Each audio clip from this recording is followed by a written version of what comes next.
Listo, ahora sí. Bueno, estimado doctor, compañeros, nosotros somos el Grupo 1 y les vamos a hablar sobre el sistema laboral, pero nosotros hicimos el puesto de trabajo, el que es una persona que hace la limpieza. Aquí está. Entonces, dentro de la tarea que nos fue encomendada, el doctor nos indicó que debemos hacer las esferas. Entonces, dentro de la esfera del usuario, nosotros consideramos que es el conserje. Le denominamos conserje. Como puesto de trabajo es auxiliar de limpieza. La tarea laboral es limpieza y orden de oficinas y pasillos. Eso es lo que él hace.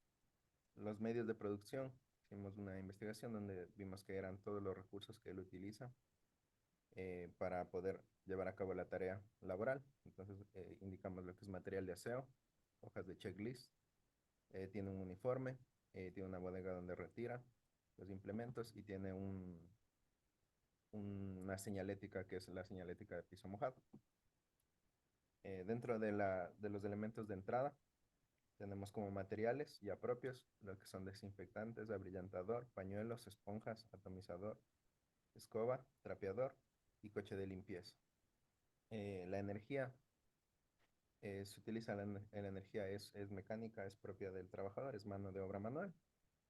La información que él tiene disponible de su actividad laboral dentro de nuestra investigación, es una única capacitación in situ, un día de actividades de limpieza. Es decir, que, por ejemplo, los trabajadores de limpieza normalmente llegan, como es un trabajo más mecánico y que no involucra tanta actividad, eh, como es de tipo de, o sea, es una actividad donde hay que hacer, eh, como es, controles, o sea, manejos más complejos. Entonces, solo le capacitan un día y, o sea, in situ, con otra persona que tenga experiencia y luego ya solo ven que repite y listo. Y también le dan una charla de accidentes laborales, eso es lo que investigamos en este puesto de trabajo. Como elementos de salida, o sea, el producto, en este caso no sería un servicio, son los escritorios desinfectados, limpios y objetos en buen orden. La calidad de este trabajador es buena, la productividad son espacios limpios, 10 escritorios desinfectados y 5 oficinas al día limpias. Y lo que decía en lo que es la información, él firma lo que es un checklist de lugares visitados. Dentro de las influencias del medio, tenemos los factores ambientales. Dentro de eso nos dimos cuenta de que este trabajador tiene, está expuesto, o sea, hay lluvia y vías de segundo orden en mal estado cuando él se traslada desde su hogar hasta su trabajo. También la distancia del domicilio aquí está mal, la distancia del domicilio a su lugar de trabajo es de 2 horas. También nos damos cuenta que dentro de los factores, igual, las influencias del medio, lo que son factores psicosociales y organizacionales, él tiene violencia intrafamiliar, está desmotivado porque tiene una remuneración básica y el pago a él le pagan después de 4 meses porque trabaja para un externalizador. Muy Entonces, bien, muy bien, ese es Iván. el análisis que nosotros hicimos de esto. Perfecto, está bastante bien. Hay ciertas cositas que vamos a comentar. Está bastante bien el orden, digamos, los elementos. Lo único que me queda cierta duda es en cuanto al usuario. El auxiliar de limpieza no es lo mismo que el conserje. Primero, para salir de esa duda. Pregunto, Iván. Lo que pasa es que nosotros, bueno, lo que tratábamos de ver es la denominación del puesto. Ah, Y nos quedó una duda entre lo que es y justamente eso queríamos aclarar ya con los otros perfecto. grupos. Como Perfecto. ABP, queremos ver lo que es la denominación del puesto de trabajo y Y la el actividad usuario. laboral como tal, el usuario. Ajá, Muy entonces, bien. Entonces, la denominación del puesto de trabajo, en este caso del auxiliar de limpieza, está bastante bien. Ese es el puesto de trabajo. Él es el que hace la tarea, ¿ok? Y el usuario es quien se beneficia de la tarea, es decir, son las personas que utilizan el servicio de la tarea. Entonces, en este caso, ¿quiénes serían los usuarios? serían o sea, los otros trabajadores. Exactamente, los otros empleados de las áreas que digamos que el auxiliar de limpieza va a limpiar, ¿no? Ellos son los usuarios, exactamente, así es. Ya, O la claro. empresa mismo a la que está trabajando también, O ¿no? la empresa, exacto, pues se puede generalizar en ese caso porque obviamente él está haciendo ese trabajo en la empresa. Pero el resto está muy, muy bien. Perfecto. Muchas gracias por la aclaración. ¿Listo? Muy bien. Gracias al grupo uno. El grupo 2, por favor. Ya, ahorita le comparto la pantalla. Ya. Buenos días, compañeros. ¿Me escuchan todos? Sí. Sí. Ya. Buenos días, compañeros, doctor. Nosotros somos del grupo 2 y esta vez vamos a hablar desde la perspectiva prácticamente y visualización de enfermería dentro del sistema laboral en el área quirúrgica. Para empezar, tenemos la entrada. Dentro de la entrada se encuentra todo lo que son los equipos biomédicos, los suministros. Prácticamente hablamos de los monitores multiparámetros, del arco en C, camillas, lámparas, todo lo que eso abarca dentro de los equipos biomédicos. Dentro de los suministros hablamos de jeringuillas, gasas, torundas, infinidad de cosas. En el instrumental es netamente ya todo el material que se saca o que proporciona central de esterilización para emplear el proceso quirúrgico.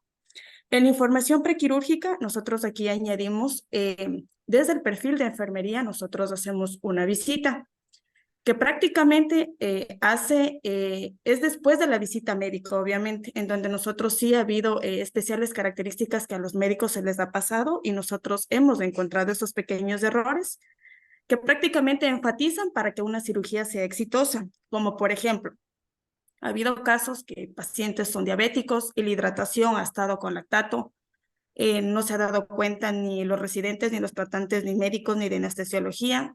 Entonces, desde ahí ya abarca un principal y un pequeño detalle para que una cirugía sea exitosa. Dentro de la historia clínica, igual preveemos que los chequeos firmados, los consentimientos, que estén todas las hojas, los exámenes de laboratorio, que estén tal cual para un procedimiento quirúrgico. Y dentro de la programación quirúrgica prácticamente es el orden en el que se va a llevar todos los procesos quirúrgicos, que incluso dentro de esta programación quirúrgica es enfermería aquí, quien comienza a hacer el listado y se pone en una pizarra grande para ver el orden que se va a llevar y para poder distribuir las cirugías en los quirófanos. Bueno, tenemos dentro del sistema que empezamos con el paciente. Del paciente verificamos que sea la identidad, que esté con pulsera de identificación, si tal vez el paciente tiene algún tipo de alergia, que el paciente tenga demarcado el sitio quirúrgico. Después del paciente ya nos pasamos al team quirúrgico. El team quirúrgico netamente deben estar todos, cirujanos, residentes, anestesiólogos, enfermera, el personal auxiliar. Incluso aquí estamos pendientes hasta que esté el personal de limpieza, porque también todo se trabaja entre conjuntos, todos, absolutamente todos. Dentro del equipamiento prácticamente se ve que todo esté funcionando al 100% para poder empezar, especialmente lo que es la máquina de anestesiología y las torres, sea de artroscopía o de laparoscopía, que a veces sí se nos pasa algún detalle. En la medicación se verifica que el paciente baje con unidosis. Obviamente esto ya prevé de la medicación anestesiología. Y ya viendo todos esos multiparámetros que pasamos, vamos netamente ya a una intervención quirúrgica, independientemente sea de cirugía, traumatología, otorrino, uro, etc. Después de haber pasado todos esos 5 parámetros, nos vamos ya al orden de salida. Dentro de la salida tenemos ya la resolución quirúrgica como tal, que prácticamente tiene que tener mucha eficiencia, eficacia de la cirugía para que el paciente obviamente sea una cirugía exitosa, que no haya complicaciones y la recuperación sea totalmente segura.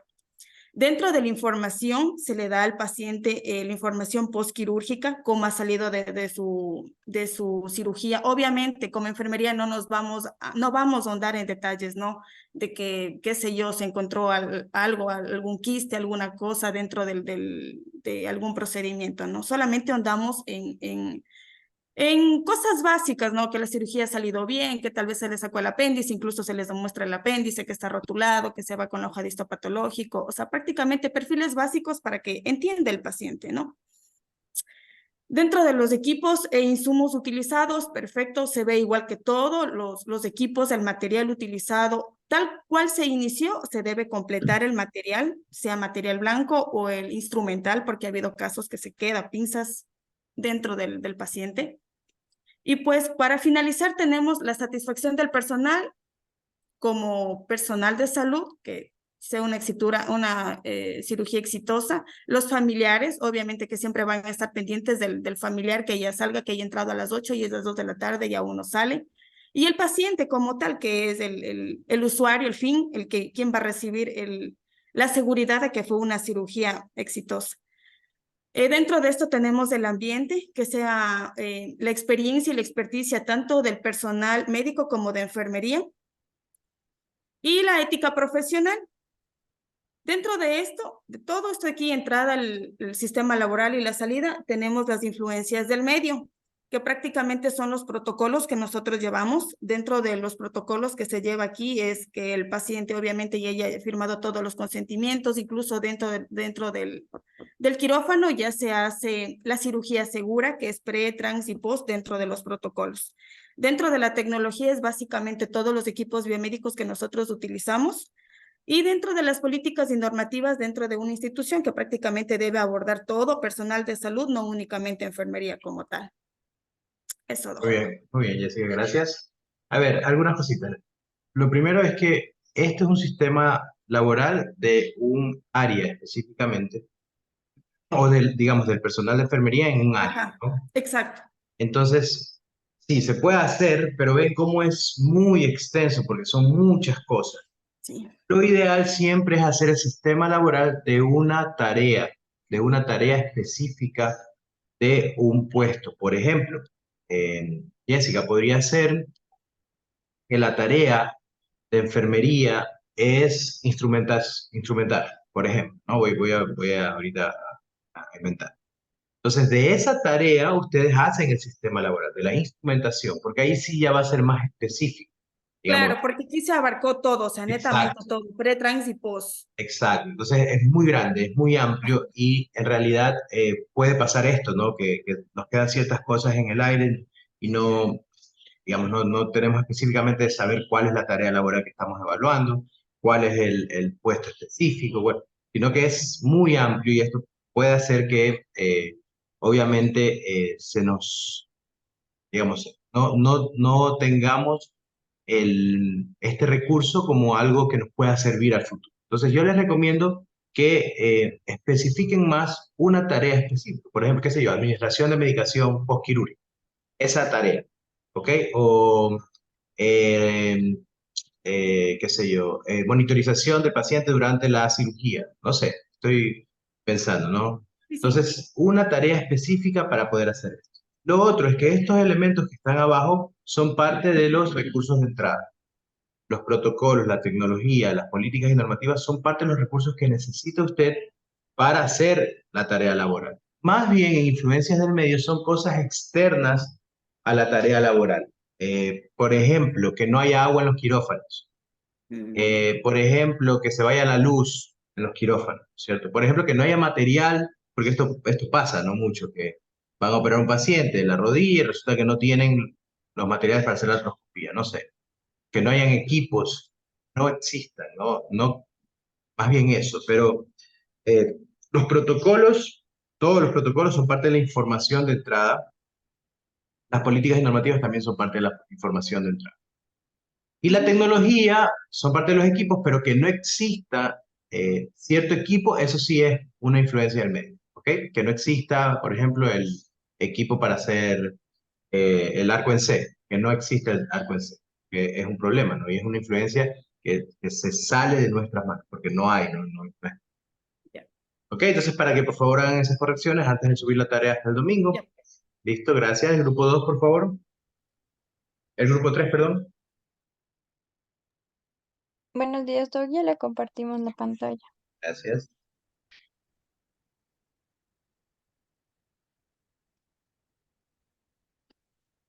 Ujú.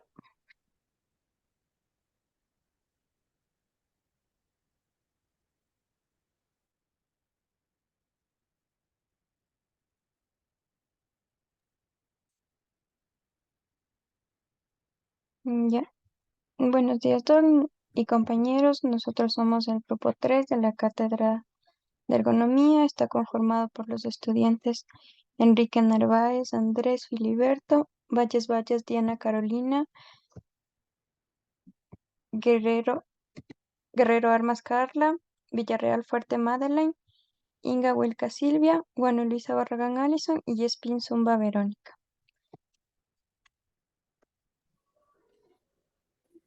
Vamos a dar a conocer lo que es el análisis del trabajo que realiza un arquitecto independiente. Entonces, dentro de la parte de entrada vamos a ver que el arquitecto independiente va a utilizar materiales que tienen que ver con la construcción, principalmente utilizan software y materiales de escritorio, que son papel, lápiz, reglas, computadora, entre otros dentro de sus diseños. Van a utilizar energía, la que siempre están vinculados con energía eléctrica por la utilización de instrumental como son más que todo la computadora y las impresoras. Los equipos son la utilización de las computadoras, los planos arquitectónicos y un poco de maquetas dependiendo del área. Información, tenemos que, como los planos previos a la zona, necesita los reglamentos de construcción, las normativas de cada área, dependiendo de lo que vaya a realizar, renovar una investigación, levantar investigaciones de campo, hacer planimetrías y utilizaciones de equipo para delimitar las zonas y las áreas en las que se levanta la información y las plataformas especializadas en las que se utiliza.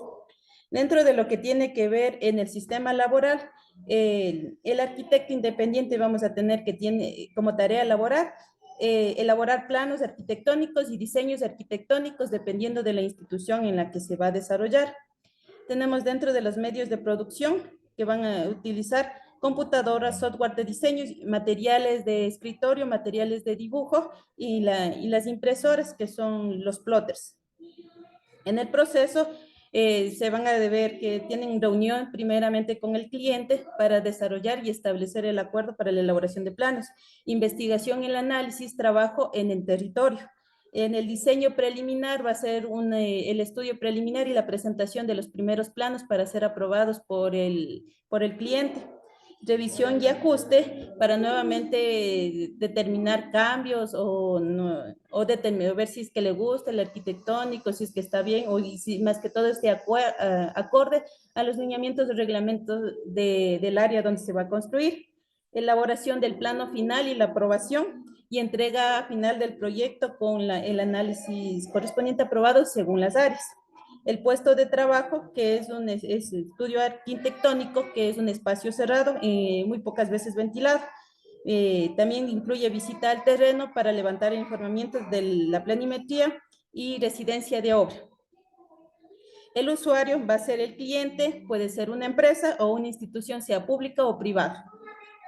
En los estándares de salida vamos a tener que van a establecerse dentro de la calidad en las normativas y normas que establecen tanto a nivel país como de cada GAT que establecen las normas dependiendo de si se tratan áreas urbanas o rurales. La planificación del tiempo de ejecución en la elaboración en el tiempo en el que se va a desarrollar las obras y también tienen el registro del dinero a invertir en las mismas. Requieren la utilización eficiente de recursos en los cuales los presupuestos de obra, el control de la calidad y en el que se va a realizar y los materiales en los cuales se va a emplear. Influencia del medio, tenemos los factores ambientales que van a influir en la iluminación, en el espacio de trabajo, el ruido, las condiciones climáticas, en el levantamiento de la información. Los factores psicosociales y organizacionales, la carta de trabajo, las relaciones interpersonales, van a ser autónomos, un estilo de gestión, oportunidades en el desarrollo profesional y tienen que dar un equilibrio entre la vida laboral y personal.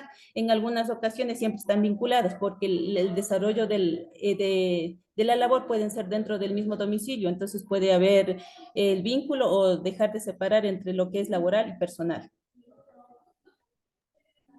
Muy bien, Silvia, muy bien, bastante bien. A ver, ciertas cositas. En el puesto de trabajo, está bien, han descrito el puesto de trabajo como tal.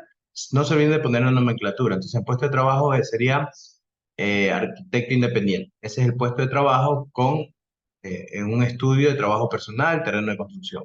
¿Ok? Ponerle el título, digamos, o la nomenclatura del puesto de trabajo.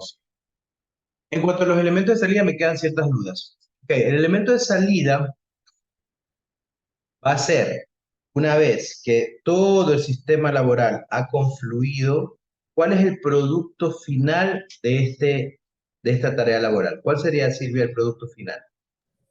Primero la entrega del plano y la entrega del plano, entrega Perfecto. del- Entonces, sí, perdón. Entonces sería, primero, entrega del plano. Digamos, ese es el producto de todo este sistema laboral. ¿Ok? Luego, el resto está bien, ¿no? Establecer controles de calidad, utilizar eficientemente los recursos. Pero el producto siempre tiene que ser lo primero que ustedes ponen en el elemento de salida. ¿Cuál es el producto que genera toda esta confluencia del sistema laboral? ¿Ok? Sería lo único que le faltaría agregar, Silvia. Ya listo, Doc, gracias. ¿Listo? Gracias. El último grupo, por favor.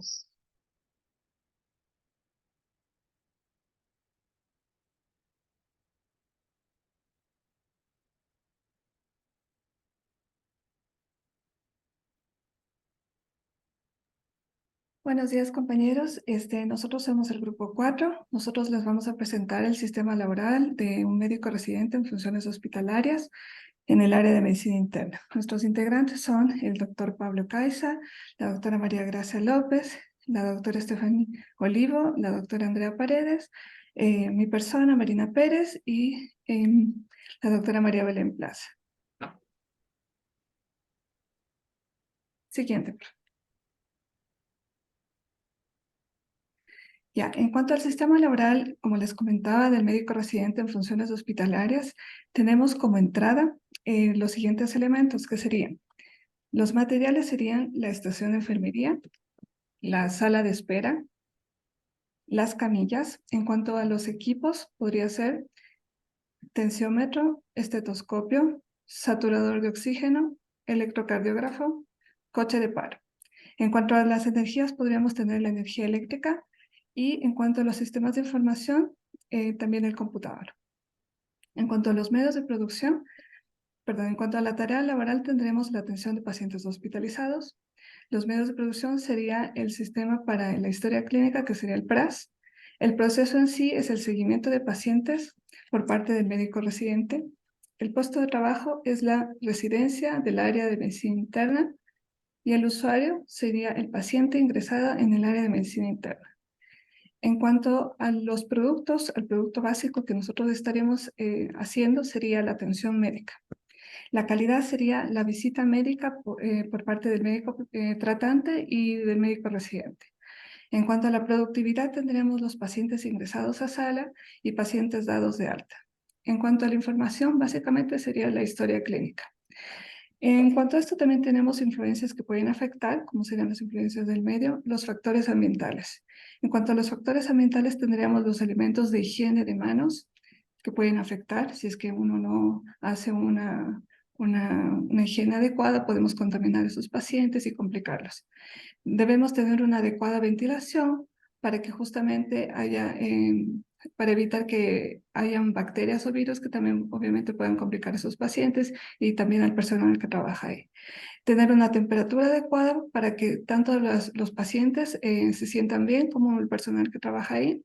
Una señalización adecuada para que los pacientes familiares y los médicos que trabajen ahí puedan sentirse bien y saber dónde están. Por ejemplo, en el caso de que hubiese un sismo o un incendio, sepan a dónde acudir o a dónde salir. Tener horarios adecuados, esto es súper importante en cuanto, por ejemplo, al tema de pacientes para que sus familiares puedan saber cuándo pueden visitarlos. En cuanto a los médicos, deben tener claro cuáles son sus horarios de trabajo, sus horarios de turno, ¿ya? En cuanto a los factores psicosociales y de organización que pueden influenciarlos, sería un líder del servicio. Siempre es importante, obviamente, que haya un jefe del servicio que pueda dirigir a los médicos residentes o al médico residente, en este caso, que trabaja en esta área. Debe haber un trabajo organizado porque siempre debe haber un jefe que debe supervisar que el médico residente esté realizando sus actividades de la mejor manera.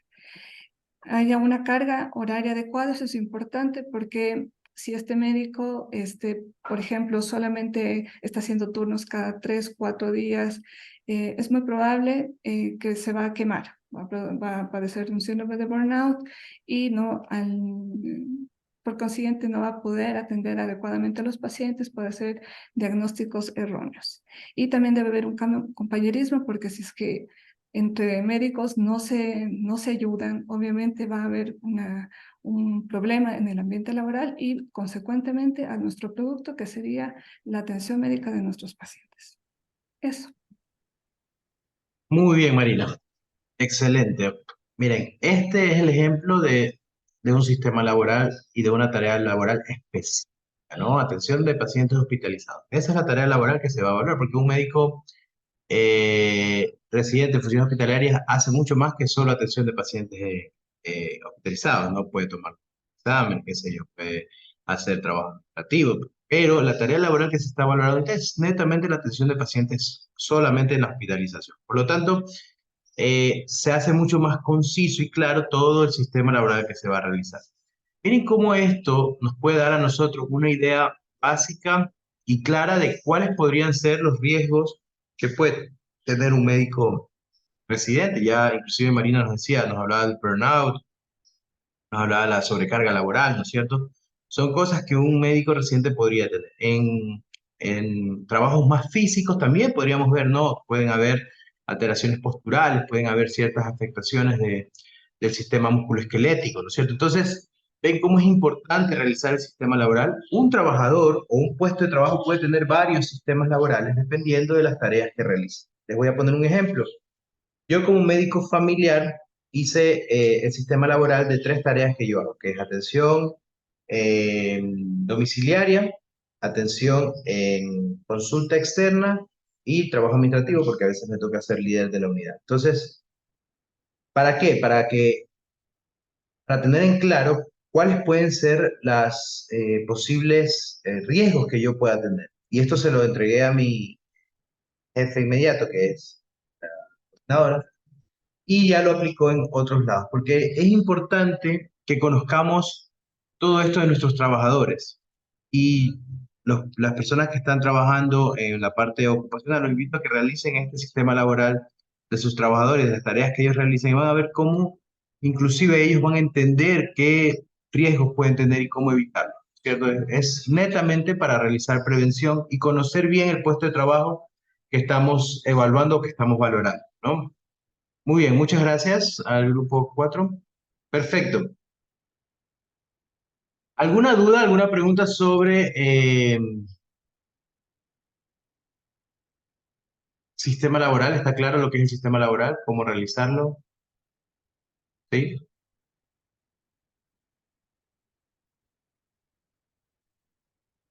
Muy bien.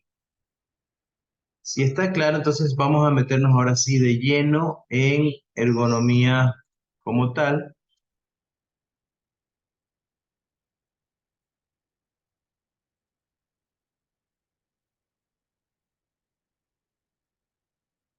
Y vamos a empezar a hablar sobre trabajo muscular y manipulación de carga. Entonces, tenemos que entender que pueden existir dos variantes de trabajo muscular. Puede ser un trabajo muscular dinámico, en el cual va a haber ciertas características que lo va a diferenciar del trabajo muscular estático. Entonces, el trabajo muscular dinámico es aquel trabajo en el cual el músculo se está moviendo muchas veces o repetidas veces, ¿no? Va a haber mayor flujo sanguíneo, aumenta la frecuencia cardíaca y la presión sanguínea, y existe una taquipnia compensatoria para tratar de eliminar ese exceso de CO2 que puede generar el, eh, las repeticiones excesivas del músculo. Por lo tanto, en el trabajo dinámico puede haber fatiga de una manera progresiva. ¿Ok? En el trabajo estático es en aquel en que se utiliza más la fuerza que las repeticiones, aumenta la presión del músculo, disminuye la irrigación muscular y por lo tanto la fatiga se da mucho más rápida, no es progresiva como en el dinámico. Es decir, en el dinámico y vamos a poner un ejemplo de una persona que va a correr 1 kilómetro, el cansancio va a ir progresivamente aumentando. A diferencia de un paciente que hace una sentadilla y se queda estático en posición de sentadilla, obviamente ese paciente se va a cansar mucho más rápido, porque la circulación va a disminuir y eso hace que la oxigenación también disminuya a nivel de cerebro. ¿Ok? Entonces, ya tenemos en cuenta que pueden haber dos alteraciones musculares en el trabajo que pueden estar relacionadas con los movimientos a repetición y con la carga de manipulación. ¿Ok? Que son las dos grandes alteraciones o afectaciones que pueden haber, y movimientos, ¿no? Porque luego pueden haber ciertos trabajos específicos en los cuales no haya movimientos de repetición ni cargas de excesivas, como por ejemplo un puesto de secretaría o de personal de atención al cliente, ¿no? En el que no hay ni movimientos de repetición ni cargas, pero ahí se valoran otros parámetros que vamos a ver después. Entonces, ¿cómo nosotros vamos a valorar la carga de trabajo? Esto básicamente tiene que iniciar con la valoración de la tasa metabólica, es decir, ¿cuál es mi gasto energético normal y cuál es mi gasto energético en mi trabajo?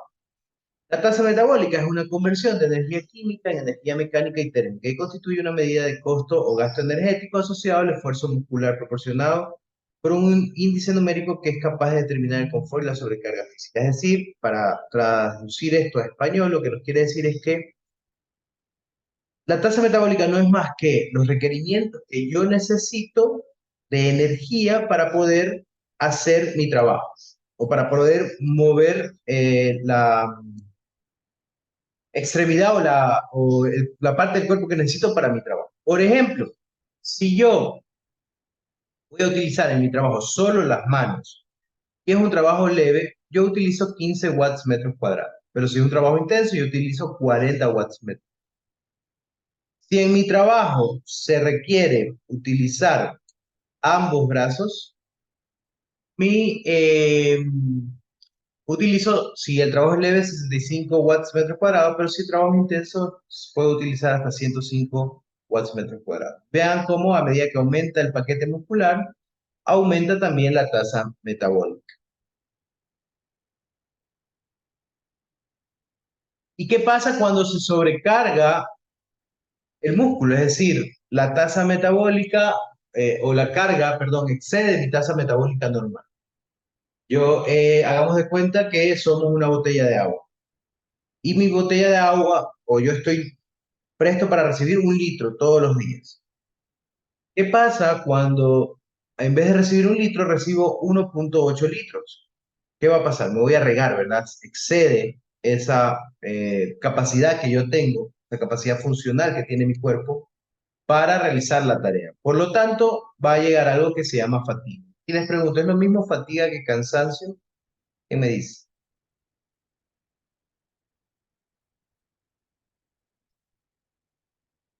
Son sinónimos, fatiga, cansancio y astenia. ¿Es lo mismo fatiga, cansancio, astenia?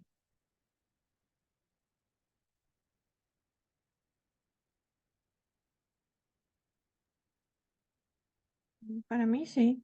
¿Ok? ¿Alguien que diga que no es lo mismo? No, para mí no. ¿Ok, Marina? ¿Cuál sería la diferencia? Yo encuentro que cansancio es un proceso normal, o sea, cuando uno ha excedido una actividad, y fatiga es cuando uno ha sobrepasado ese umbral, o al menos yo lo entiendo así. Y obviamente las tenis, cuando, a pesar de que no haya habido un gasto metabólico, hay el músculo o el paquete muscular no puede realizar una actividad. Como por ejemplo en un hipotiroidismo uno tiene astenia. Y no es por producto de que uno ha hecho actividad, sino simplemente porque hay una falta o un desbalance en la hormona tiroidea. Muy bien, entonces tiene el 80% hecho. Jorge Luis. Hola, buenos días. Yo pienso que no son lo mismo, ¿no? porque cansancio se refiere al estado de agotamiento, al resultado del esfuerzo físico. En cambio, la fatiga es la sensación del cansancio, es el síntoma que aparece después de la actividad. Y pues astenia, pues no necesariamente es relacionado con la actividad, porque es un término médico para referirse al cansancio, pero se utiliza para la falta de energía. Por ejemplo, puede ser, como decía la compañera, relacionado con alguna condición médica o tal vez puede ser incluso con alguna condición mental. ¿Ok? Entonces, a ver, para tenerlo claro, entonces, el cansancio es la sensación subjetiva, es decir, ustedes se pueden cansar de su enamorada, se puede cansar de estar en un lugar, me cansé de estar aquí. ¿Ok? Sí, sí han escuchado esos términos, lo han dicho, supongo, ¿no? Sí, ya estoy harto. El cansancio es subjetivo, es lo que yo percibo que me, que me cansa, ¿no? Es decir, ay, tengo que caminar hasta acá afuera, soy cansadísimo, porque es algo subjetivo. La fatiga es netamente objetiva y es lo que decía Jorge Luis, es la representación ya sintomática del signo. ¿Ok? Es decir, claro, me fatigué cuando corrí 1 kilómetro. Claro que me voy a fatigar si nunca corrí 1 kilómetro. Entonces me fatigué. En realidad no debería utilizarse el término cansancio porque eso es subjetivo. La fatiga ya es objetiva. La fatiga es cuando se ha excedido un gasto energético regular o normal que hacemos normalmente, valga la redundancia. Y la astenia es la representación de una patología que hace que el paciente sienta cansancio, como bien indicaron los dos compañeros, es decir, por ejemplo, el hipotiroidismo, por ejemplo, la insuficiencia cardíaca. En estos pacientes no hay ni cansancio ni fatiga. Lo que hay es astenia porque es la representación patológica del cansancio y de la fatiga. ¿Ok? Esa sería la diferencia. Por lo tanto, vamos a hablar de fatiga porque va a ser una representación objetiva del esfuerzo, la sobrecarga laboral. ¿Ok? Y aquí les voy a poner otro ejemplo. Si yo trabajo en un lugar en el que estoy sentado con todos los medios ergonómicos adecuados, con el tiempo de descanso adecuado, y a pesar de eso yo digo, estoy cansado de este puesto de trabajo, ¿ustedes creen que estaré fatigado?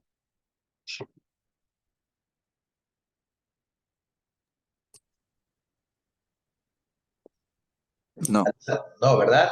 Es una representación subjetiva, porque tengo todos los medios, descanso lo que tengo que descansar, trabajo lo que tengo que descansar, lo que tengo que trabajar, pero así yo siento que estoy cansado, seguramente tengo una alteración, algún otro problema, ¿no? Quizás emocional, mental, pero no estoy fatigado porque tengo el tiempo de descanso adecuado. ¿Ok? Entonces, para entender esto, podemos nosotros decir que la fatiga física es la disminución de la capacidad física de la persona después de haber desarrollado una tarea durante un tiempo determinado. Si yo realizo la tarea durante un tiempo determinado, me voy a fatigar.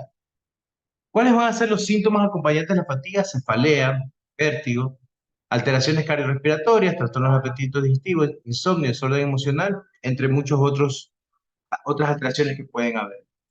¿Cómo nosotros prevenimos la fatiga? Obviamente con un buen estudio ergonómico del puesto de trabajo y el reposo. El reposo es lo único que puede a nosotros reponer las energías para poder seguir nuevamente trabajando sin que lleguemos a fatiga. Por ejemplo, eh, esa hora de almuerzo que nosotros tenemos, los servidores públicos, es un tiempo de descanso que es necesario. Imagínense trabajar corrido 8 horas sin esa hora de almuerzo. La hora de almuerzo, por lo menos yo la valoro como hora. No, absolutamente no dejo que nada me interrumpa esa hora de almuerzo, porque pero es un hambriento, pero no es por la comida, es porque voy a descansar. ¿Ok? Entonces es súper importante el tiempo de reposo. ¿Cómo yo determino el tiempo de reposo? Por medio de la fórmula de Alemán-Spitzer. ¿Ok? Entonces la fórmula de Alemán-Spitzer lo que nos dice es el tiempo de descanso que tiene que tener un paciente, que va a ser igual a M, que significa kilocalorías minutos consumidas en el trabajo. Estas kilocalorías minutos consumidas en el trabajo las pueden encontrar en el libro. Ya les cargué la página, ahí va a estar el libro de Salud Ocupacional de Gil Hernández, para que puedan ustedes leer, dividido para 4 menos 1%. Y eso les va a dar a ustedes el tiempo de reposo que necesita el puesto de trabajo específico, ¿no? Entonces, ¿ustedes creen que va a ser el mismo tiempo de reposo un albañil que una persona que trabaja en una oficina? ¿Sí o no? No, ¿verdad? ¿Por No. qué? No, porque las kilocalorías minutos consumidas en el trabajo de un albañil van a ser mucho mayor a las kilocalorías minutos consumidas en un paciente, en un trabajador que está en una oficina. ¿Ok? Entonces, desde ahí ustedes se dan cuenta de la importancia de saber las características del puesto de trabajo para después determinar los tiempos de descanso que requiere una persona. Ahora, esto es en un mundo bonito donde todo es bonito y donde las cosas son como tienen que ser. Lastimosamente, no siempre pasa. Y por lo general tenemos pacientes sobrecargados, pacientes, estoy con la palabra pacientes en la boca, trabajadores sobrecargados que eh, obviamente se fatigan porque se exceden las kilocalorías consumidas y no tienen el tiempo de reposo adecuado. ¿Ok? Existen algunas variaciones importantes o cuestiones importantes que son algo de polémico inclusive, porque se determinan con ciertas características. Por ejemplo, y son inevitables, la edad. Es inevitable que envejezcamos. Por lo tanto, hay que tener ciertos recursos o ciertas valoraciones específicas para los pacientes a medida que pasa el tiempo. Lo primero que tenemos que entender es que las principales funciones orgánicas de una persona se dan entre los 20 y 25 años. Es decir, si usted a un trabajador de 20 o 25 años lo pone a cargar cemento, ese trabajador lo va a cargar. Porque están en todo su esplendor de capacidad física, ¿no? Función orgánica. Estas funciones orgánicas van a declinar entre los 40 y 50 años. Con ligeras excepciones, usted no va a poder a cargar a un trabajador de 55 años un saco de cemento. Lo más probable es que no lo pueda realizar. ¿Por qué? Porque sus funciones orgánicas ya no están en su esplendor. Porque tiene alteraciones propias de la edad, porque hay degeneración ósea y porque hay alteraciones posturales que hacen que este trabajador de 55 años no pueda cargar ese saco de cemento. Digo con ligeras excepciones porque nosotros teníamos un trabajador de 70 años aquí en la casa que hacía de todo, porque obviamente toda su vida lo ha hecho, pero por eso digo, con ligeras excepciones. Y asimismo, la regulación postural es la función más sensible a la edad, obviamente por las alteraciones musculoesqueléticas propias del avance de la edad y por malas posturas quizás durante la juventud. Hacen que la regulación postural sea lo que primero se afecta a medida que la edad pasa. Otra cosa inevitable para las mujeres que quieren embarazarse va a ser el embarazo, que es parte de la evolución de la vida.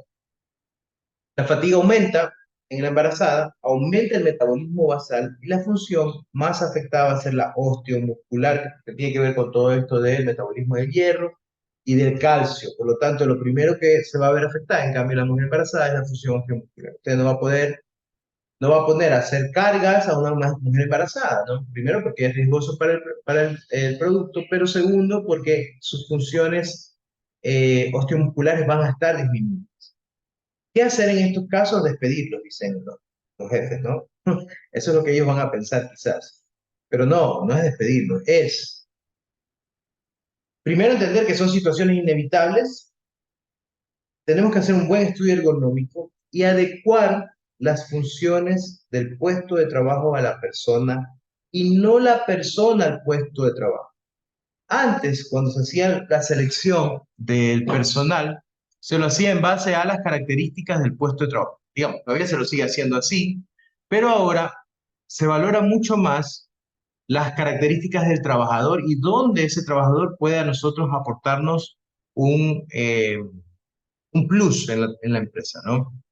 Por lo tanto, lo que hay que hacer es tratar de adecuar esas funciones a estos trabajadores, a este tipo de trabajadores específicos, para reducir los riesgos en el trabajo. Muy bien, pongan mucha atención porque vamos a empezar ahora sí con el ABP como tal. ¿Ok? Vamos a trabajar con los mismos 4 grupos. ¿Estamos de acuerdo? Listo, vamos a trabajar con los mismos 4 grupos y van a hacer ustedes el ABP ahora. Les voy a plantear el caso. El caso es el siguiente, el caso problema es el siguiente. Usted es el médico ocupacional de la red de gimnasios Gold Gym. María, de 22 años, empezó a trabajar como ayudante de gimnasio, al que acude desde los 15 años como usuario. ¿Ok? Entonces ella tiene 22 años, pero va a ese gimnasio desde los 15 años. Sin embargo, hace 3 meses la contrataron y hace 15 días empezó a sentir dolor en hombro derecho. Ella está a cargo del coaching de tren superior. María acude a consulta por dolor EVA 7/10, limitación de movilidad, al examen físico. No puede realizar la prueba de Apley, el test de Job está positivo en brazo derecho y el test de Paté está positivo. No se realizaron métodos de Rosa, Rula u Ocra. ¿Ok? Ese es el caso. ¿Qué es lo que vamos a hacer? Vamos a hacer el ABP como tal. Ustedes se van a reunir ahorita en los grupos y van a trabajar en identificar los términos desconocidos,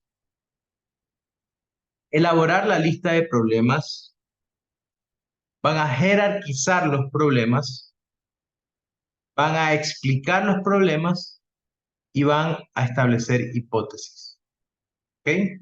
Hasta aquí vamos a hacer hoy día, hasta las hipótesis. Los objetivos de aprendizaje y el desarrollo lo vamos a hacer el día jueves. ¿Ok? Esto se va a elaborar el día jueves. Pero hasta las hipótesis vamos a hacer el día de hoy. Entonces van a identificar términos desconocidos, van a elaborar la lista de problemas, van a jerarquizar la lista de problemas, explicar los problemas y establecer las hipótesis. ¿Está claro esto? Digamos, en la clase de ayer traté de explicarlo lo mejor posible para que sepan cómo hacerlo. Si hay dudas, puedo rapidito volverlo a explicar si desean. ¿Está claro? ¿Está claro? Continuamos.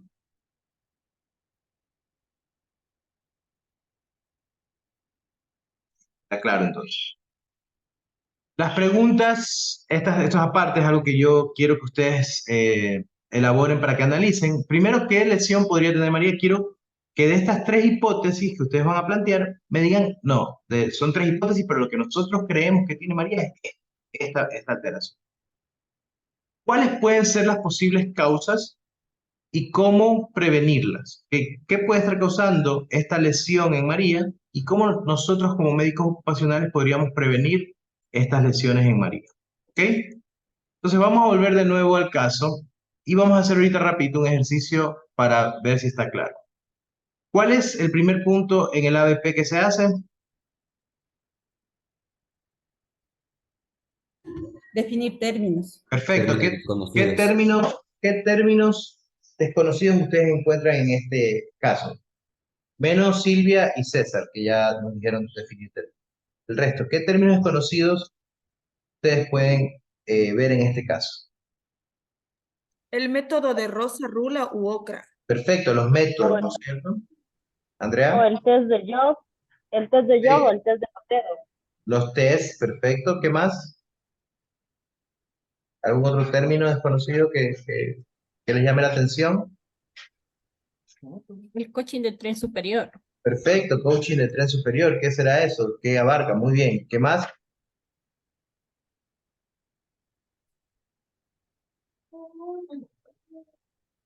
Creo que eso serían todos, ¿no? Porque, bueno, EVA es la evaluación y la escala de valoración analógica del dolor, ¿no? 7-10 ya saben qué significa, ¿no? Y el resto creo que está entendido. Esos serían los términos conocidos. Entonces, ustedes ahorita van a entrar a los grupos y lo primero que van a hacer es a definir esos términos. Después van a elaborar la lista de problemas. Recuerden que la lista de problemas es tal cual está en el caso. Por ejemplo, si yo creo que María tiene 22 años y es un problema, yo pongo María de 22 años. Ese es el problema. Ya después, cuando yo explico, yo digo por qué para mí es un problema que María tiene 22 años. Ojo, no es que sea un problema, solo les estoy dando un ejemplo, ¿no? Después de enlistar los problemas, los jerarquizamos. Bueno, de todos estos problemas, yo creo que el problema número 1 es, por ejemplo, que no pueda mover el hombro, que tenga limitación de movilidad. Ese es el problema número 1. El problema número 2 para mí es que trabaje en el gimnasio Gold Gym. El problema número 3 para mí es que tiene 3 meses trabajando, ¿ok? Y así los vamos a jerarquizar. Cuando ustedes enlistan los problemas, pueden listarlos y jerarquizarlos en la misma diapositiva, sí. O sea, ustedes pueden hacer el enlistado y ahí mismo ponerle 1, 2, 3, 4, 5 para saber cuál es la jerarquización, para, digamos, ahorrar un poquito de tiempo. Y luego los va a explicar. Va a decir, bueno, yo creo que el hecho de que trabaje en gimnasio Gold Gym es un problema debido a que en 1988 se vio que este gimnasio no cumplía con las normas técnicas de ISO 9001 para el correcto funcionamiento de sus instalaciones. ¿Sí me entienden? Entonces ustedes ya explican por qué creen que tal cosa es un problema. Y por último, establecen hipótesis. Para mí, María se está haciendo porque terminó con el marido. Para mí, María tiene una afectación de artrosis en el hombro. Para mí, María tiene, o no para mí, perdón, estoy diciendo para mí, pero tienen que afirmar la hipótesis, ¿no? María, de 22 años, tiene fibromialgia, ¿ok? Esas son mis hipótesis. Y luego, ya cuando venimos a la plenaria, explicamos por qué cada uno puso esas hipótesis. ¿Está claro?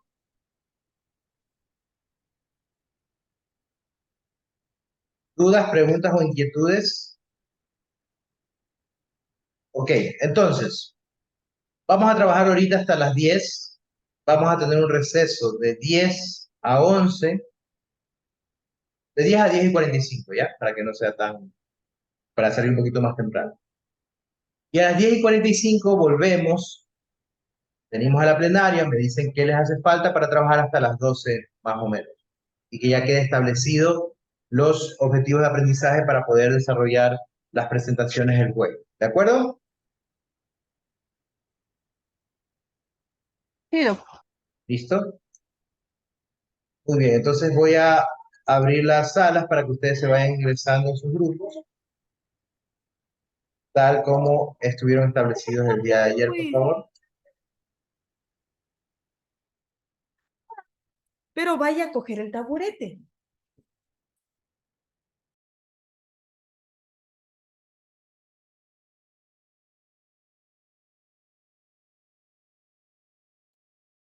Si alguien tiene problemas para iniciar su sesión, me avisa.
Ok, podremos empezar, por favor. Vamos a empezar de atrás para adelante ahora con el grupo 4 primero.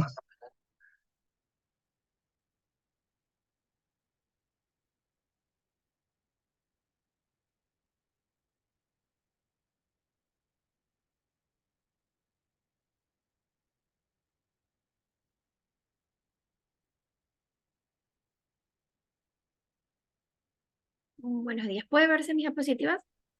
Sí, sí la podemos observar. Ya. A ver. Buenos días, doctor, compañeros. Vamos a hacer lo que es el ejemplo de nuestro aprendizaje basado en problemas. Somos el grupo número 4. Perdón, denme un segundo. Somos el grupo número 4, los integrantes de este grupo son el doctor Pablo Caiza, la doctora Estefania Olivos, la doctora Andrea Paredes, la doctora Marina Pérez, la doctora María Plaza y pues mi persona, María Gracia López. Como ya sabemos todos, el caso clínico es una trabajadora de 22 años que empezó Perdón, a perdón, trabajar. María. Vamos directo a la definición de términos para... Listo, primero, definición de términos. Gracias. Coaching del tren superior es el entrenamiento funcional del tren superior, de la parte superior del cuerpo, que vendría a trabajar el músculo del tríceps, del bíceps, pectoral, abdominales, rectores, dorsales y oblicuos. Esto implicaría que realiza ejercicios de pecho, de espalda, hombros y de brazos. El test de Appli, que es la prueba que podemos ver en la imagen, en la primera imagen, que es una prueba de rascado de Appli, evalúa la amplitud del movimiento del hombro, haciendo que el paciente intente tocar su escápula contraria, de la mano izquierda, con la mano izquierda la escápula derecha y a su vez con la derecha la escápula izquierda. Pues no, lo que es el test de Job evalúa el supraespinoso con los brazos extendidos en aducción de 90 grados y contra la resistencia al elevar los brazos.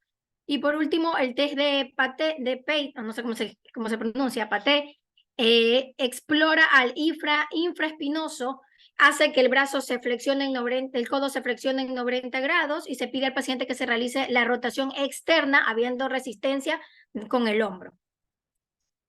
El método Rosa, que calcula la desviación existente entre las características del puesto evaluado y las del puesto de una oficina que tenga características similares.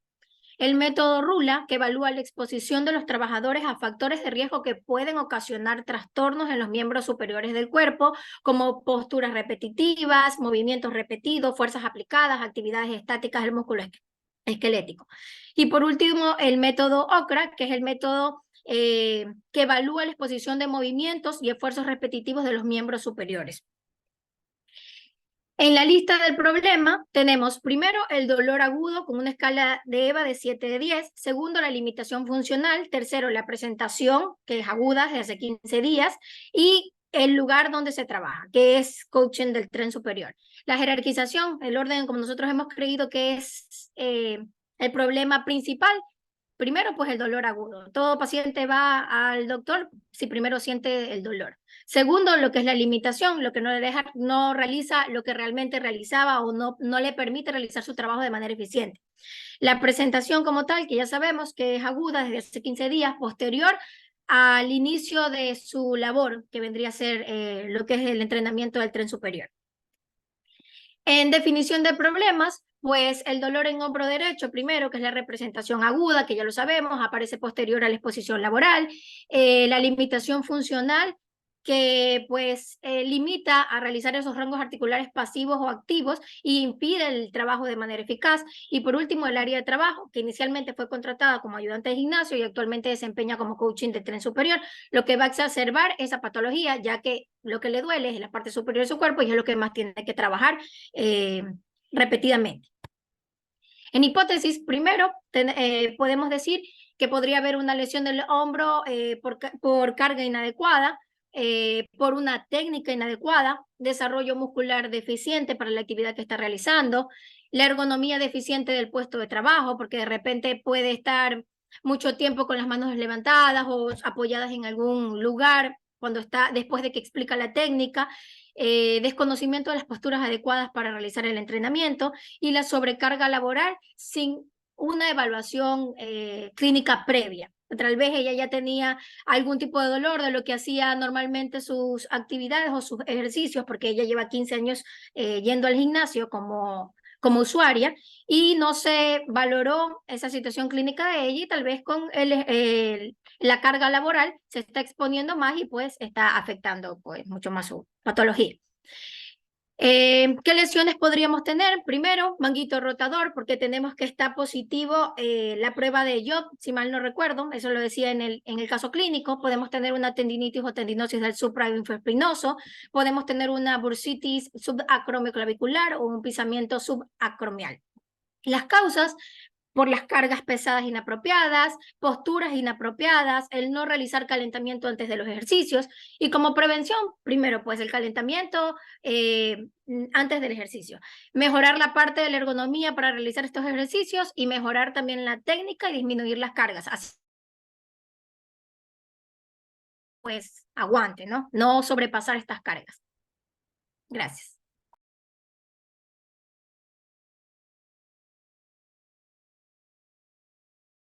Muy bien, vamos a la parte de hipótesis, por favor, un momentito.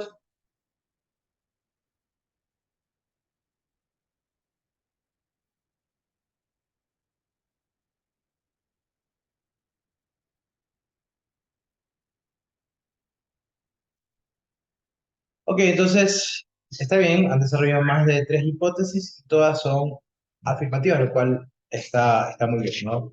Lo que podrían hacer es, podrían juntar algunas para hacer solo 3. Por ejemplo, esto de sobrecarga laboral sin evaluación clínica previa puede estar junto a, digo yo, lesión del hombro por carga inadecuada debido a una sobrecarga laboral sin evaluación clínica previa, por ejemplo, ¿no? Podríamos para tratar de unirlas, porque está bastante bien, todas son hipótesis aceptadas, ¿no? Pero se pueden unir para, digamos, condensar un poquito más las hipótesis. El resto está bastante bien, muy bien. Se desarrollaron muy bien el ABP en todo su contexto, así que las películas. Muy bien, el grupo 3, por favor.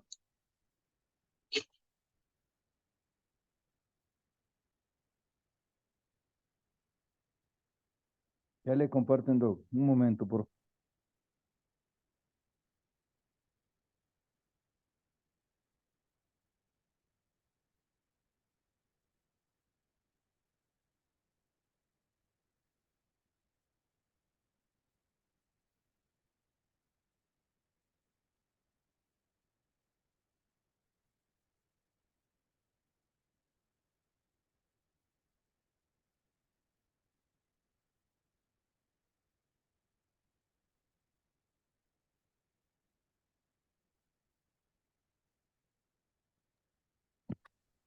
Buenos días, Doc.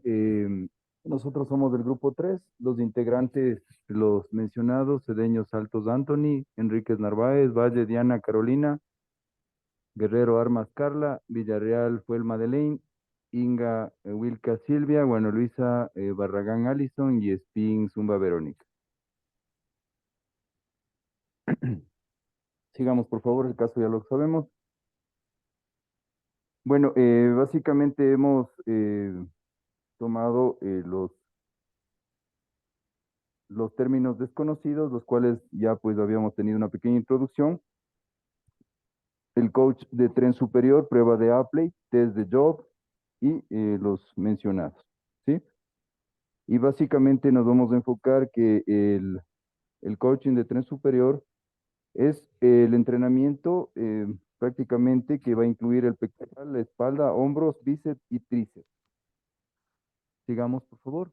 La prueba de Apley, vamos a pedir al paciente que pase la mano por detrás de la cabeza y se toque al hombro opuesto, abducción y rotación externa, y después debe tocar el ángulo inferior con el omóplato opuesto, abducción y rotación interna. Esta maniobra va a permitirnos explorar de manera rápida y sencilla la movilidad del hombro.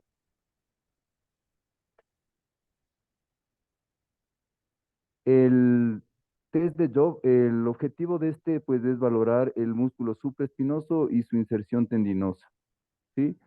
Se solicita mantenimiento de la posición ante la aplicación de una fuerza descendente, como podemos ver en la imagen, ¿sí? De ambos brazos. El dolor o la incapacidad para soportar la fuerza externa indica un proceso inflamatorio o degenerativo en el tendón del supraespinoso, una tendinitis, como compromiso subcromial. El test de Pate, prueba selectiva de los rotadores externos de infraespinosa y redondo menor. Se abduce el brazo a 90 grados con 30 grados de flexión.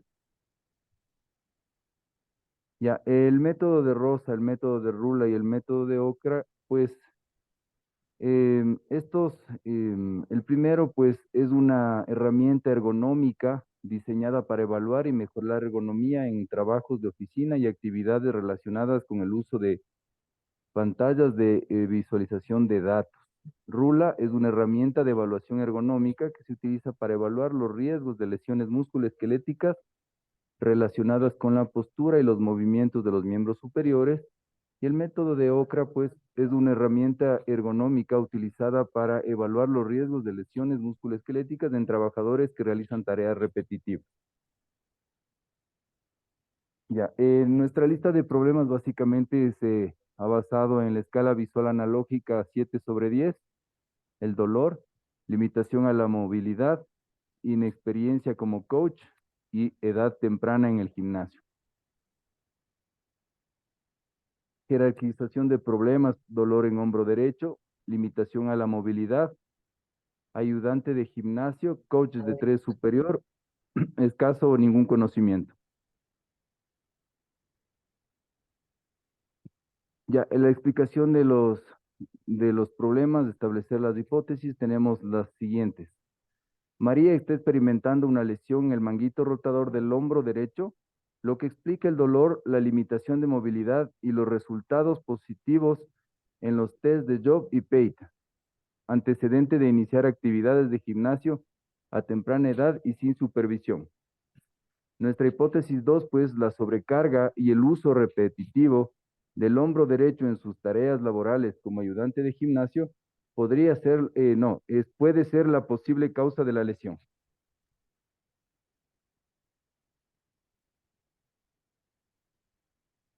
Muchas gracias, Doc. Bien.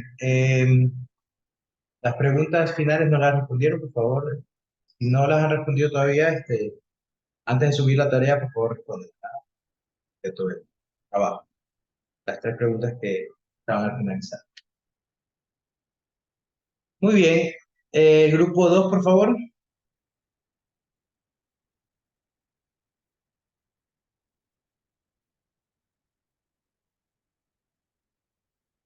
Buenas tardes, digo días. Buenos días, estoy con hambre.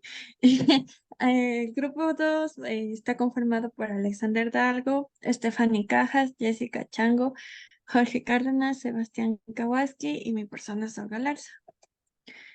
Bueno, aquí está el caso clínico que ya todos saben. Empezamos a identificar los términos desconocidos en el cual está coaching de tren superior. Este es un entrenador que aplica el principio de sobrecarga progresiva cada semana para mejorar la composición corporal, en especial del tren superior, e incrementar la fuerza y rendimiento. El tren delantero está conformado por bíceps pectorales, abdominales, deltoides dorsales, oblicuos, músculos pectorales y abdominales. Que son los más... Un momentito. Pasemos también los términos, a menos que tengan otro término que no haya sido explicado antes, porque ya los hemos visto. Entonces, pasemos a la parte, a la lista de problemas si es que no hay algún otro término. No todos ya fueron explicados. Perfecto. Lo que no está explicado, sí. Y está todo listo. Continuamos a la lista de problemas. Ya, en los problemas está el dolor en el hombro derecho, la limitación de movilidad del hombro derecho, la prueba de APLI negativa, el test positivo en brazo derecho de Hop, el test de Hop, el test de PATE positivo, lo que nos hace, nos sugiere un síndrome de manguito rotador. También está la falta de aplicación de métodos ergonómicos para cuantificar el riesgo y el desconocimiento de técnicas de entrenamiento. Jerarquizando los problemas, primero tendríamos lo que sería para nosotros un síndrome de manguito rotador, el dolor y limitación, la falta de métodos ergonómicos y el desconocimiento de técnicas. En el síndrome de manguito rotador, durante el examen físico, la profesional presenta pruebas clínicas que sugieren una lesión interna de la articulación del hombro y por lo tanto un síndrome de manguito rotador o una lesión del supraespinoso. En lo que es el dolor y limitación, indica que María presenta una lesión interna de la articulación y que es agudo por el tiempo de evolución. En la falta de métodos ergonómicos, el no haber utilizado un método ergonómico para cuantificar el problema desde el punto de vista ocupacional, para identificar si los movimientos repetitivos, posturas forzadas y levantamiento manual de carga tienen impacto. Es decir, el riesgo es muy alto para esas actividades y pueden desencadenar una lesión en corto tiempo. El desconocimiento de la técnica, ya que la trabajadora probablemente no estaba calificada para ser entrenadora personal o una entrenadora de gimnasio y encargada de tren superior. Probablemente no contaba con la preparación o capacitación requerida, una titulación o certificación para las funciones como coach, sino solo se tomó como referencia ya que era una clienta habitual del gimnasio.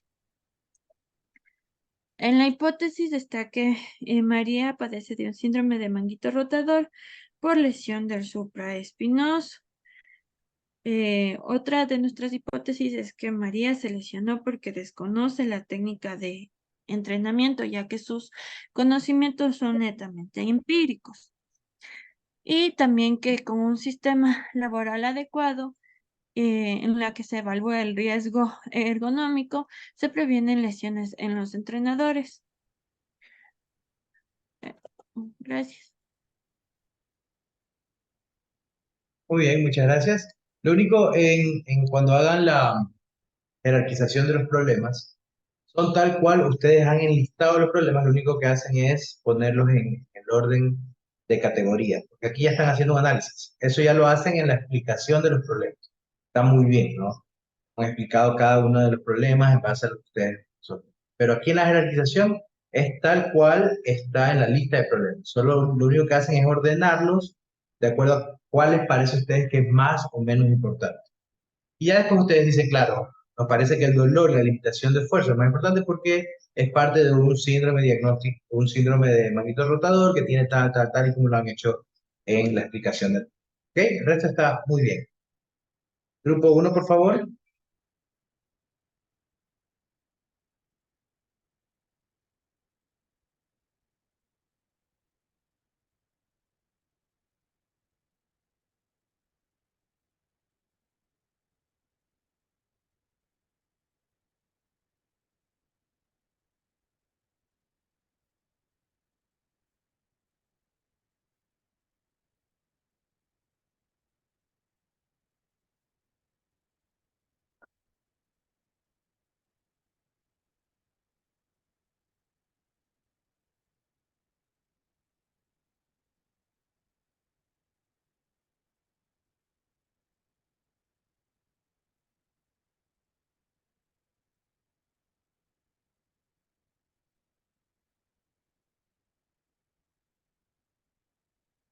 Continúen.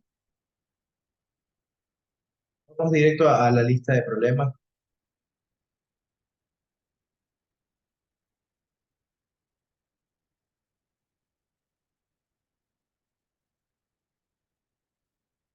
Hola, Doc, ¿me escuchan tal vez?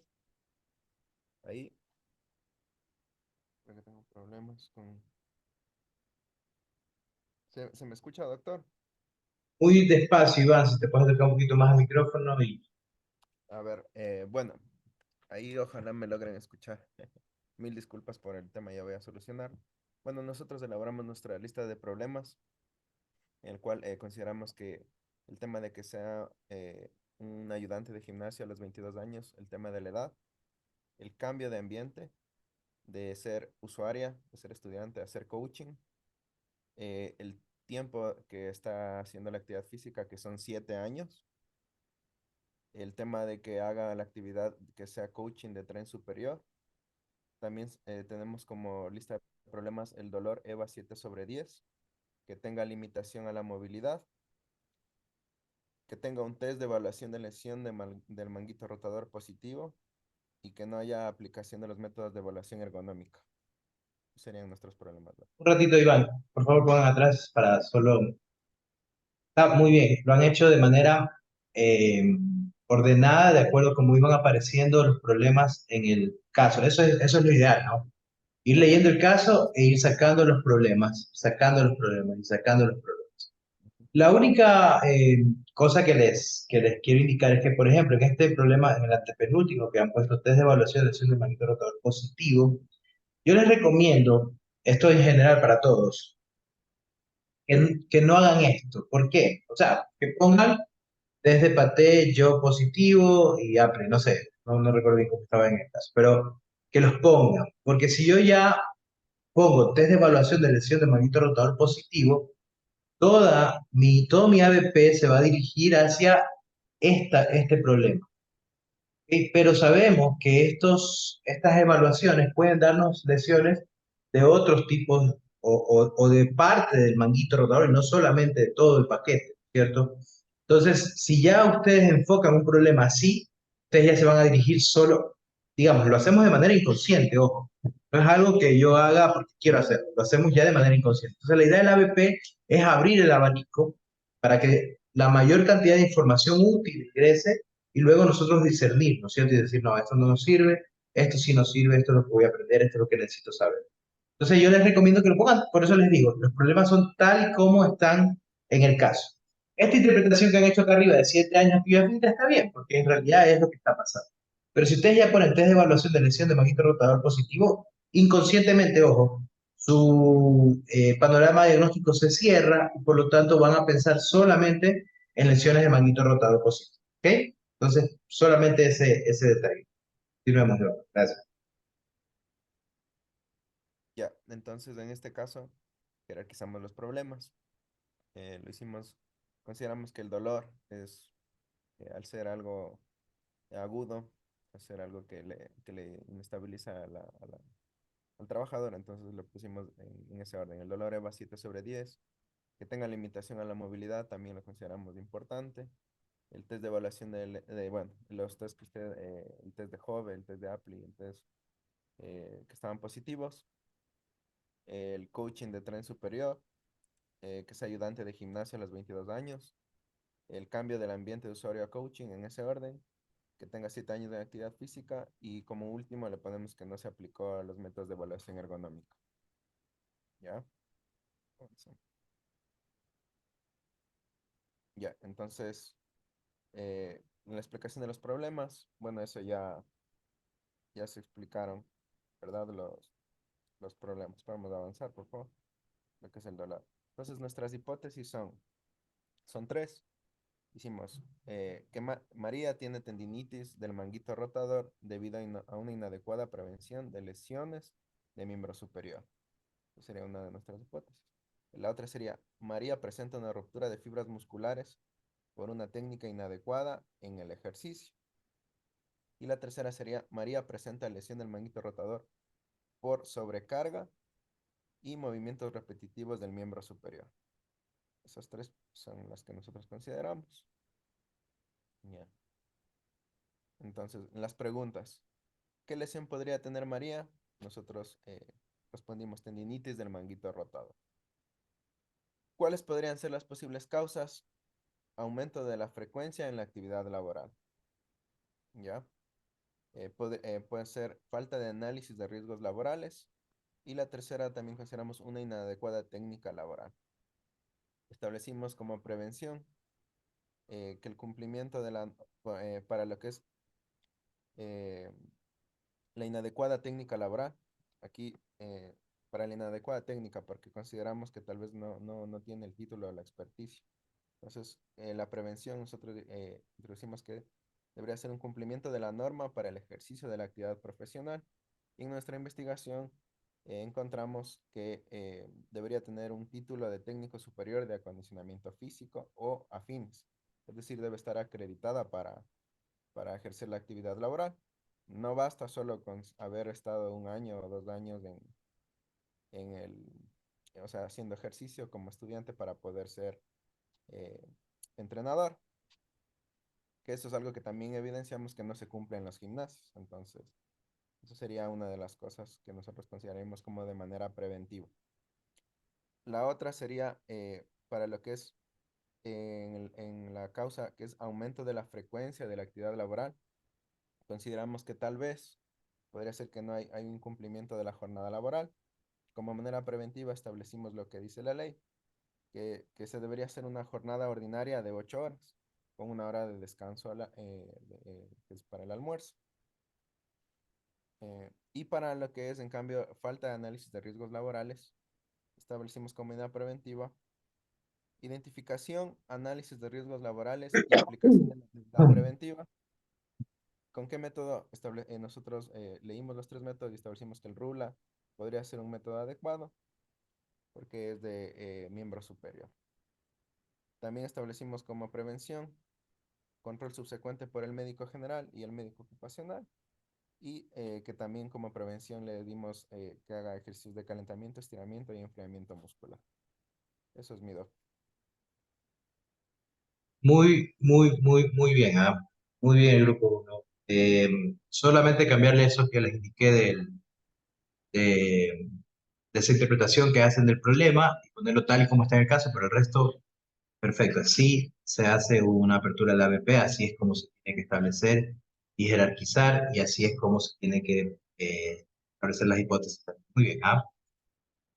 Perfecto, entonces, una vez que ya hemos visto todos los grupos participar, recuerdan que yo al inicio, cuando les explicaba el método de ABP, les decía que la característica del ABP es que las necesidades del aprendizaje surgen desde sus necesidades y no desde la necesidad del docente. Les pregunto ahora a ustedes, en base al problema que hemos visto, ¿qué creen ustedes que necesitan aprender? No todos a la vez, por favor, solo uno levante la mano.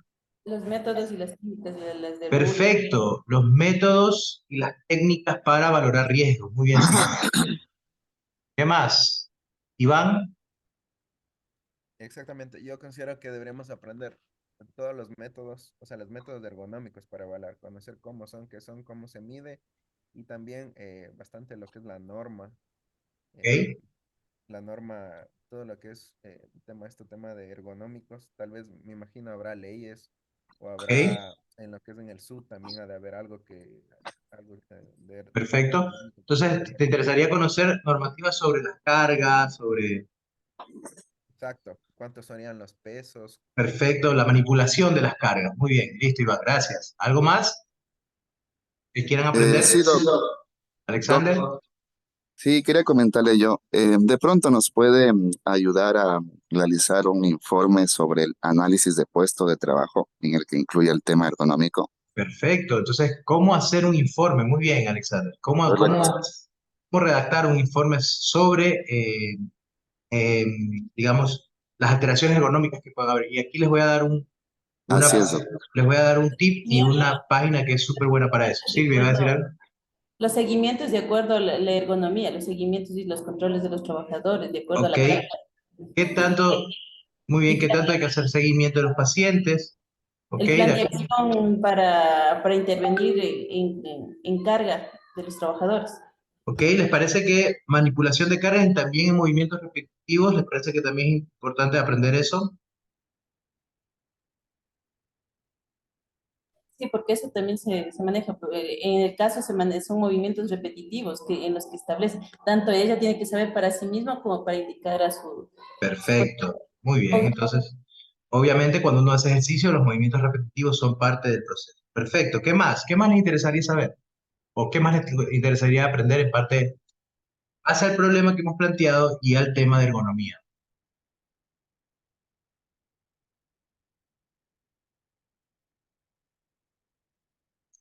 Me interesaría conocer quizás Perdón, Doc, Andrés. cómo diferenciar una lesión antigua, una lesión ocasionada por la ergonomía, ¿no? También sería ¿Ok? buena. Tiene que ver todo esto con manipulación de cargas y movimientos repetitivos, que lo vamos a ver. Algo más, no sé, algo ya no se base solo en la paciente o en el trabajador, básese también en el entorno. ¿No les gustaría, por ejemplo, aprender cómo debe ser el ambiente laboral, cómo tiene que ser el tratamiento ergonómico de la luz, del ruido, ¿no es cierto?, en los distintos espacios de trabajo? ¿Les parece si aprendemos eso también? Sí, Doc, claro que sí. Muy bien. Y por último, algo que es muy común ahora, que de hecho lo estamos haciendo nosotros y que es parte de la evolución, digamos, de esta nueva era de aprendizaje y de trabajo, es la visualización de pantallas, ¿no es cierto? El trabajo ante un escritorio, ante una computadora, que también es lo que vamos a ver. Y miren que ustedes han sacado los temas, yo no he dicho nada. Entonces, Doc, ajá, también de pronto, bueno, no, yo nunca he ejercido la salud ocupacional. No sé si nos sí, puede ayudar con un ejemplo de una historia clínica, pero de especialidad de ocupacional. ok, Me imagino que debe ser diferente. eso lo podemos hacer al final, ¿les parece? Eso lo hacemos al final, Gracias, doctor. ¿sí? Cuando ya veamos las dos partes, la parte ergonómica y la parte de salud ocupacional, psicológica ocupacional, ¿ok? Entonces, el grupo uno va a ser manipulación de cargas en el tratado de Hill y Hernández, que es el que está en la página 362, a partir de la página 362, ¿ok?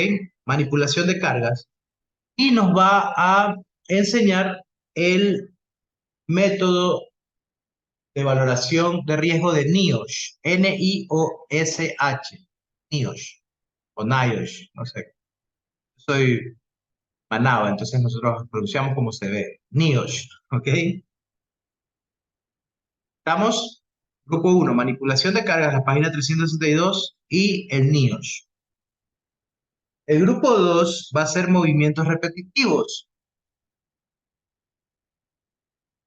que es la página 359. Y nos va a explicar el método de Rula, por favor. El método de Rula sí ustedes tienen que manejarlo sí o sí, porque por lo general la mayoría de los trabajos son de la parte superior del cuerpo. O sea, siempre nosotros estamos utilizando la parte superior del cuerpo. Entonces es súper importante que conozcamos el método de Rula. ¿Ok? El grupo 3 va a ser tratamiento de las condiciones ergonómicas ambientales, que tiene que ver con todo esto de luz, de ruido, ¿no es cierto? Todo eso, todo lo que tiene que ver con el ambiente. Que es el capítulo 28. Es extenso, por favor, no se enfrasquen tanto en cuestiones técnicas, porque para eso nosotros vamos a tener un técnico de salud, de seguridad ocupacional, un ingeniero que es el que nos va a ayudar con eso. Más bien enfóquense en la parte clínica y en cómo debería ser la luz, los decibelios de ruido, la temperatura, etcétera. No nos enfoquemos tanto en esas cuestiones muy técnicas porque nos vamos a hacer pelota y nos vamos a aburrir todo y nos vamos a extender muchísimo. Y nos va a explicar el checklist de OCRA. ¿Ok? El checklist de OCRA, O-C-R-A. Solo explicarlo de manera superficial. El método que más me interesa es el de Rula y el de Rosa, que va a ser el grupo 4. El grupo 4 nos va a ayudar con pantallas de visualización, que es el capítulo 30, y nos va a ayudar con el método de Rosa, ¿ok? Que es justamente para oficina. Pantallas de visualización y el método de Rosa. ¿Ok? ¿Está claro? ¿Estamos todos de acuerdo? ¿Hay alguna duda, alguna inquietud?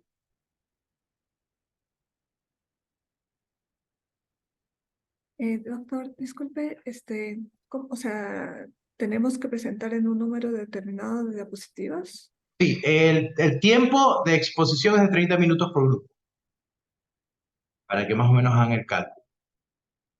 Ya, ok, Ujú. gracias. En 30 minutos expliquen de manera, a ver, todos sabemos que este es una especialidad corta, ¿cierto? De tiempo muy corto, que esto en realidad debería verse en unas 3, 4 semanas. Entonces lo vamos a ver muy corto, por lo tanto, el hecho de que nosotros lo traigamos a la palestra significa que ustedes van a entender y ya van a saber qué aprendizaje tienen que direccionar y hacer una autoeducación. Van a ir a leer a sus casas, de lo que veamos las exposiciones de los compañeros, algo me interesó, algo no entendí, voy a hacer preguntas, para que todos tengamos el mismo conocimiento. O sea, lo que yo no quiero es que el grupo 2, que va a exponer movimientos repetitivos, solo sepa movimientos repetitivos. No, me interesa que todos sepan todo, ¿no? Y por eso es que se hace este trabajo y por eso es que se les pone en contacto cuando uno hace un problema con todos los las posibles causas para que ustedes obviamente vean, analicen y puedan entender todo, ¿no? Esa es la idea del ABP. ¿Algo más? ¿Alguna otra duda aparte de lo que Marina nos expresó? Doc, de pronto después podremos intercambiar trabajos también de grupos, ¿no es cierto? Por supuesto, claro que sí, están libres de intercambiar los trabajos. Por supuesto que sí. Los grupos que tienen creados, de hecho, pásense en los trabajos. Estos trabajos que han hecho y los que van a hacer después también. Por favor. ¿Mm? De lo que les mencionaba el capítulo 28, eso ya de un libro que nos está subiendo a Leva, me imagino. Sí, sí, ya está en el EVA. ¿Alguien lo ha podido descargar?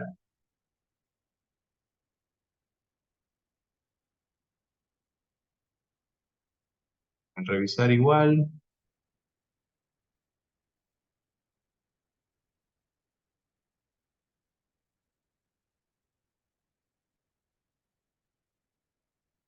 En la pestaña de ergonomía 1, perdón, en la unidad 1, ergonomía, donde dice libro guía, el recurso principal. De ahí vamos a sacar todo lo que es esta primera parte de ergonomía física. ¿Estamos?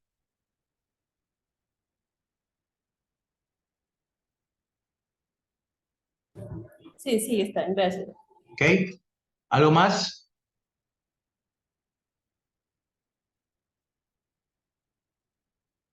Muy bien. Como también les indicaba, en el ABP lo importante es hacer las evaluaciones para saber cómo estamos. Entonces yo voy a evaluarlos primero a ustedes. Creo que ha sido un grupo muy participativo, que ha entendido y ha captado muy bien eh, el esquema del ABP y también del sistema laboral que hicimos anterior.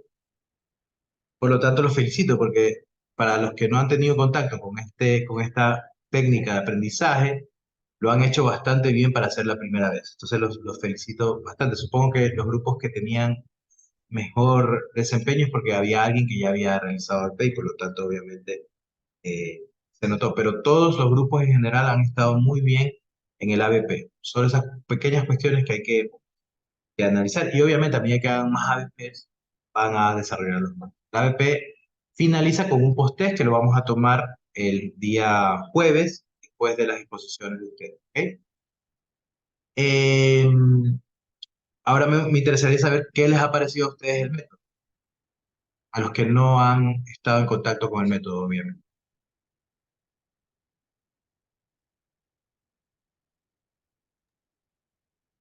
Doc, a mí personalmente me pareció, o sea, súper interesante porque básicamente un ABP es lo que uno puede hacer en la práctica diaria.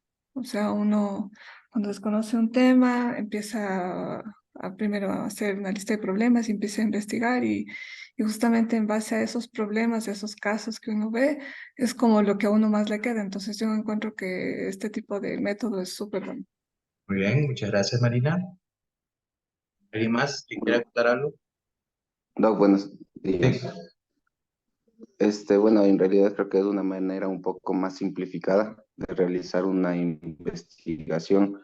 Incluso se puede decir que es una manera un poco más fácil, se podría decir, un poquito menos complicada que las otras métodos de investigación que hemos estado ya estudiando. Y sí, en realidad es bastante interesante el Perfecto. ABP. Muy bien, muchas gracias, Sebastián. Digamos que es más amigable con el estudiante, ¿no? No es tan opresivo como los otros métodos. Es mucho más amigable y obviamente les da la libertad de que lo hagan a sus tiempos y a sus espacios. ¿Alguien más? Un comentario para cerrar? ¿Comentarios? ¿Alguien que no le haya gustado? ¿Alguien que me diga, doctor, la verdad que no me pareció? También es válido, ojo.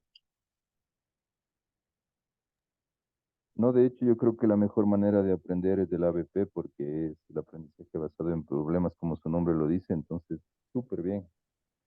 Muy bien, Andrés. Tú ya has hecho ABP antes, ¿no, Andrés?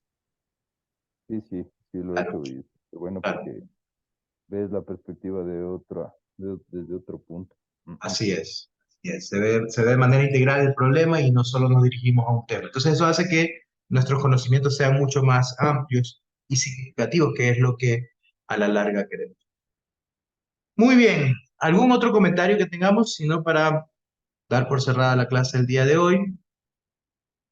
¿Algún otro Doc, tema? disculpe, Sí, yo tengo una pregunta. claro que sí, En María. cuanto a las diapositivas que tenemos que subir de estos trabajos, ¿los subimos todos o los sube una sola persona al grupo? Todos, todos. El mismo grupo sube las mismas diapositivas, pero todos suben el trabajo. Muy bien, gracias algo que casi me olvido. Formato PDF, por favor. Todas las diapositivas en formato PDF. Y dos, está abierto un foro en el cual ustedes pueden participar e interrelacionarlos o intercambiar ciertos conocimientos. Lo pueden hacer hasta mañana, así que por favor háganlo para que no pierdan puntos por eso.